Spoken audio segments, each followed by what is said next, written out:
Assalamualaikum warahmatullahi wabarakatuh. Alhamdulillahirrabbilalamin. Alhamdulillah wa syukurillah.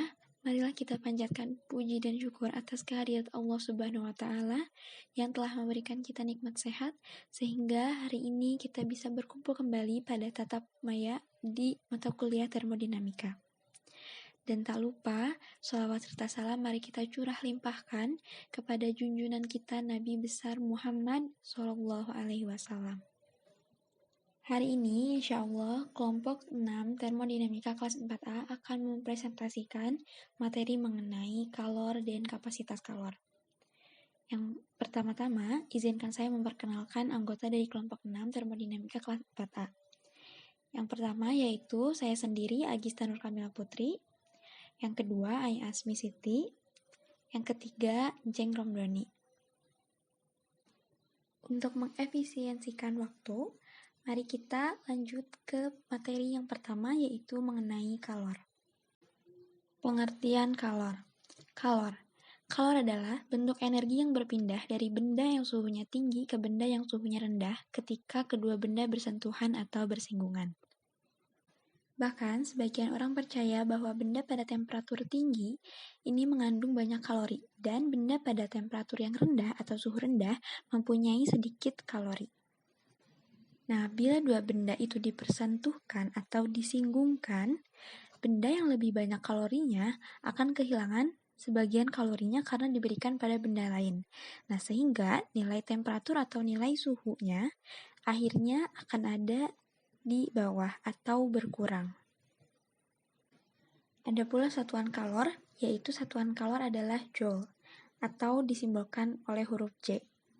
1 kalori sama dengan 4,2 joule, atau 1 joule sama dengan 0,24 kalori. Nah, apa sih pengaruh kalor terhadap suhu zat? Jika suatu zat menyerap kalor, maka suhu akan naik. Dan jika suatu zat melepas kalor, maka suhunya akan turun. Nah, jika teman-teman masih bingung akan pernyataan yang saya sampaikan, maka izinkan saya memberikan contoh yang simpel yang terjadi dalam kehidupan sehari-hari. Contohnya, air panas di dalam gelas.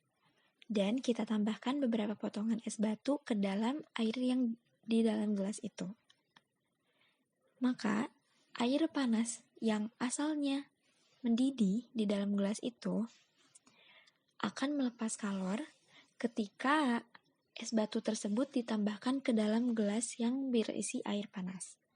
Maka hasilnya, air tersebut akan menjadi hangat atau menjadi dingin karena suhunya akan turun atau adanya penurunan suhu. Jumlah kalor atau Ki yang diserap atau dilepaskan oleh suatu zat adalah dalam persamaannya yaitu Ki sama dengan C dikali M dikali delta T. Dengan keterangan Ki sama dengan jumlah kalor dan M sama dengan massa benda, C yaitu kalor jenis dan delta T yaitu kenaikan suhu, baik dalam derajat Celcius atau Kelvin. Nah, sama dengan suhu akhir dikurangi suhu awal. Ada pula yang disebut dengan kalor jenis. Kalor jenis adalah banyaknya kalor yang diperlukan untuk menaikkan suhu 1 kg zat sebesar 1 derajat Celcius dengan menggunakan persamaannya yaitu C sama dengan Q per M kali delta T. C di sini yaitu kalor jenis zat sama dengan kalor dibagi massa dikali delta T atau kenaikan suhu. Dan ada pula yang disebut dengan kapasitas kalor. Kapasitas kalor adalah kemampuan suatu zat menyerap kalor untuk menaikkan suhunya menjadi 1 derajat Celcius lebih tinggi. Dengan menggunakan persamaannya yaitu C sama dengan Q per delta T atau C sama dengan M per C. Nah, C besar di sini yaitu kapasitas kalor. Nah, apa sih pengaruh kalor terhadap suhu zat? Jika suatu zat menyerap kalor, maka suhu akan naik. Dan jika suatu zat melepas kalor, maka suhunya akan turun. Nah, jika teman-teman masih bingung akan pernyataan yang saya sampaikan, maka izinkan saya memberikan contoh yang simpel yang terjadi dalam kehidupan sehari-hari. Contohnya, air panas di dalam gelas. Dan kita tambahkan beberapa potongan es batu ke dalam air yang di dalam gelas itu. Maka, air panas yang asalnya mendidih di dalam gelas itu akan melepas kalor ketika es batu tersebut ditambahkan ke dalam gelas yang berisi air panas. Maka hasilnya, air tersebut akan menjadi hangat atau menjadi dingin karena suhunya akan turun atau adanya penurunan suhu. Ada pula beberapa contoh perubahan wujud zat yang melepaskan kalor, di mana zat yang melepaskan kalor maka suhunya akan turun. Contohnya, air biasa menjadi es, disebut membeku. Dari zat cair menuju zat padat disebut membeku. Nah, sedangkan dari mengembun menjadi mengkristal. Dari zat cair mengembun menjadi zat padat, yaitu mengkristal.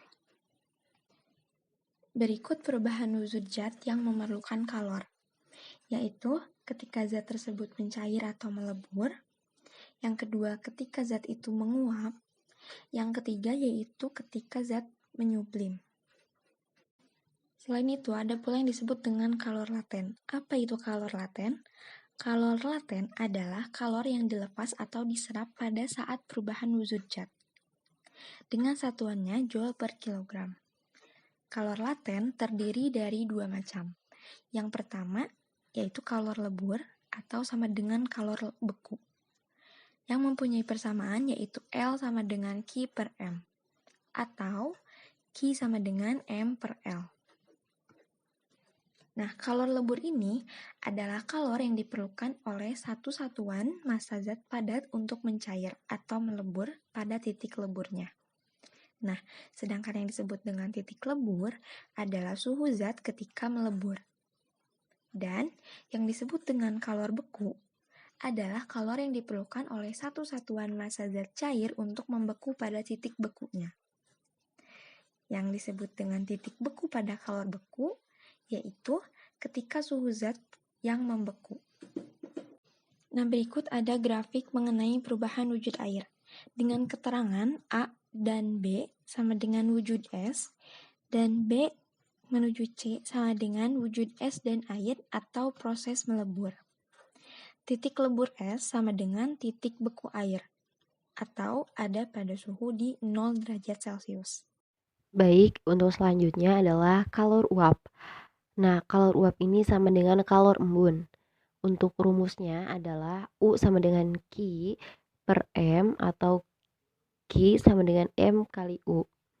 Nah, kalor uap adalah kalor yang diperlukan oleh satuan-satuan massa zat cair untuk menguap pada titik didihnya. Nah, titik didih itu apa? Titik didih adalah suhu zat ketika mendidih. Nah, untuk kalor embun adalah kalor yang diperlukan oleh satu satuan massa gas untuk mengembun pada titik embunnya. Nah, titik embun apalagi? Titik embun itu adalah suhu zat ketika mengembun. Nah, teman-teman bisa lihat di gambar 1.4 yaitu grafik perubahan wujud air. Nah, di sini keterangannya untuk C sampai D itu wujud air. Dia itu berwujud air. Nah, untuk D sampai E wujudnya itu air dan uap seperti menguap. Nah, untuk titik uap air sama dengan titik embun uap. Nah, sama dengan 100 derajat Celcius.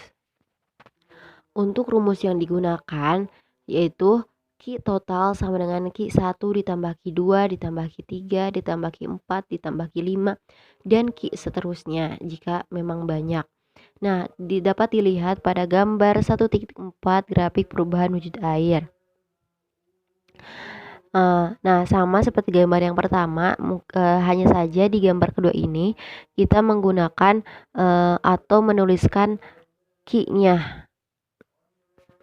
Untuk penguapan dapat dipercepat dengan cara yang pertama, pemanasan, yaitu menaikkan suhu. Contohnya seperti menjemur pakaian. Untuk yang kedua adalah memperluas permukaan zat cair. Contohnya, kopi panas dituangkan di atas cawan agar cepat dingin. Karena daerah atau ruangnya lebih luas. Untuk yang kedua ada pakaian basah dijemur dengan cara direntangkan atau diperluas permukaannya. Untuk yang C yaitu mengalirkan udara di atas permukaan zat cair atau mengurangi tekanan udara pada permukaan zat cair. Nah, contohnya seperti meniup minuman kopi panas.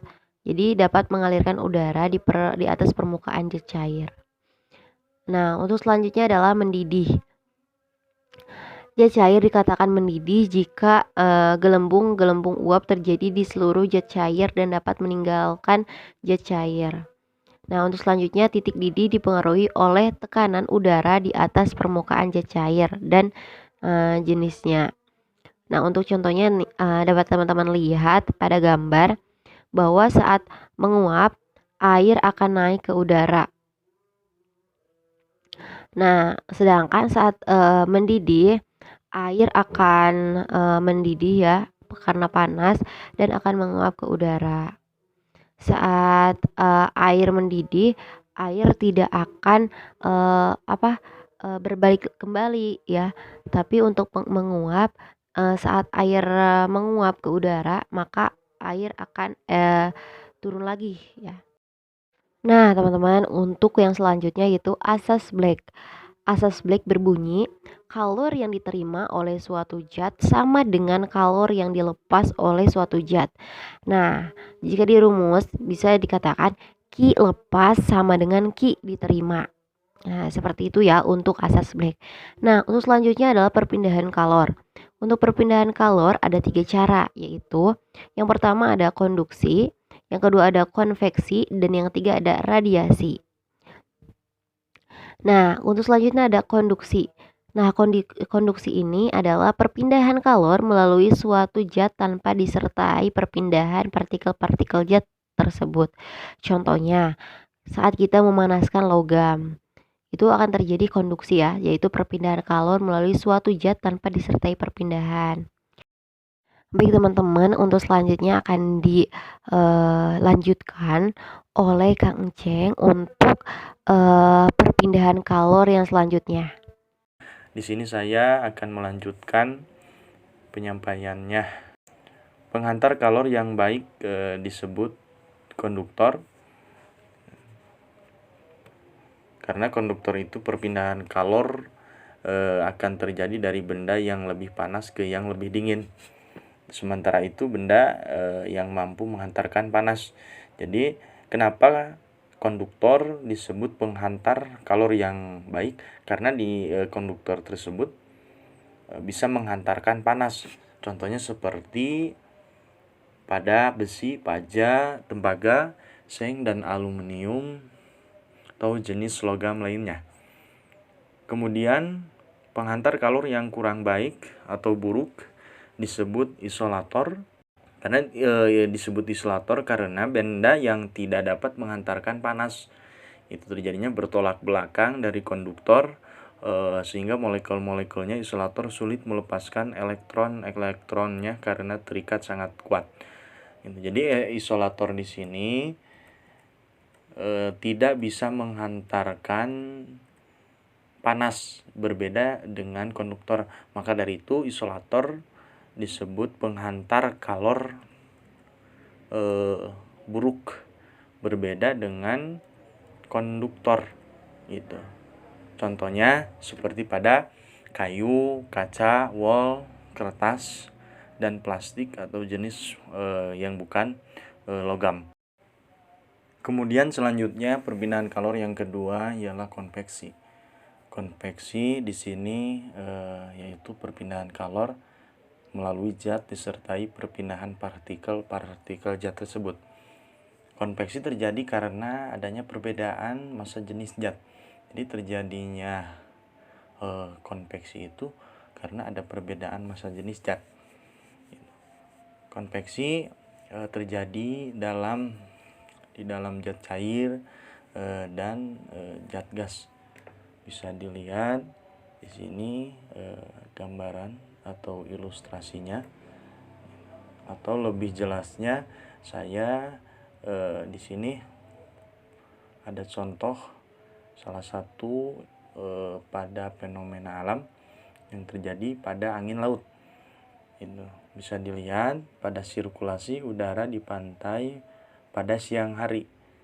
Itu dari mulai laut, angin laut, udara panas naik, udara mendingin, udara dingin turun, sehingga terjadinya sirkulasi tersebut, angin laut terjadi pada siang hari. Jadi konveksi di sini bisa diilustrasikan pada fenomena terjadinya angin laut terjadi pada siang hari. Jadi ketika adanya angin laut pada siang hari itu menandakan adanya perpindahan kalor, perpindahan kalor secara konveksi, bisa disebut gitu. Atau juga terjadi pada angin darat, sepertinya pada malam hari. Bisa dilihat ilustrasinya sirkulasi udara di pantai pada malam hari. Jadi angin darat terjadinya pada malam hari gitu. Sehingga ada perpindahan kalor secara konveksi.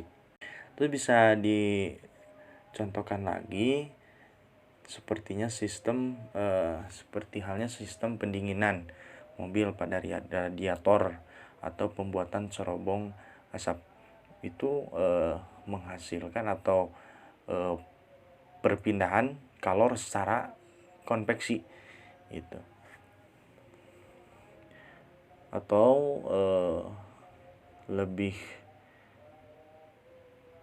sederhananya seperti pada lemari es itu. Kenapa pada lemari es?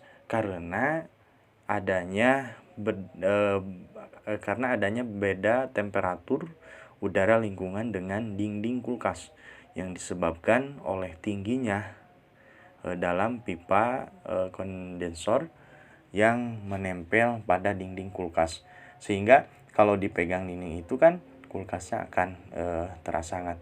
Itulah salah satu contoh pada kehidupan sehari-hari atau fenomena pindahan kalor secara konveksi. Selanjutnya pada materi terakhir ialah perpindahan kalor secara radiasi atau pancaran. Bisa dikatakan radiasi di sini perpindahan kalor tanpa zat perantara atau medium. Radiasi juga biasanya dapat disertai cahaya. Itu contohnya seperti pada sinar matahari sampai ke bumi, itu melalui radiasi. Nah, selanjutnya kemudian pemanfaatan kalor dalam kehidupan sehari-hari. Contohnya seperti pada panci masak gitu, yang terbuat dari bahan konduktor dan dari bahan isolator gitu. Terus yang kedua pada termos gitu. Kalau di sini pada termos, kalau kita detailkan secara prinsip, termos itu kan sebuah botol yang diberi dinding dalam rangkap yang dirancang membentuk seperti kaca dengan bahan mengkilap yang dapat menyimpan cairan agar tetap memiliki suhu seperti semula. Jadi ketika air dimasukkan kepada termos tersebut akan terjaga dalam tingkat kepanasannya gitu. Nah, sehingga termos tersebut biasa digunakannya untuk menyimpan air gitu. Air apa? Air panas gitu, kan terjaga airnya. Dengan dinding tersebut termos yang dirancang seperti kaca, maka kalor yang terdapat pada air panas di dalam termos tersebut itu tidak bisa berpindah dengan cepat. Dalam kata lain, radiasi panas yang dipancarkan oleh air mendidih yang disimpan pada termos tersebut. gitu. Sehingga ditahan oleh dinding dalam termos yang terbuat dari bahan mengkilap pada termos. Itu dengan demikian itu air panas tersebut yang di dalam termos gitu, dapat bertahan dalam termos dalam beberapa hari gitu. Jadi tidak dingin airnya gitu, tapi dapat bertahan dalam beberapa hari. Dan dicukupkan juga pemaparan materinya dari kelompok kami. Mohon maaf atas segala kekurangannya karena kami masih dalam proses pembelajaran dan bimbingan para dosen sehingga bisa dapat memakluminya. Undur maqala walatang duru maqala. Wassalamualaikum warahmatullahi wabarakatuh.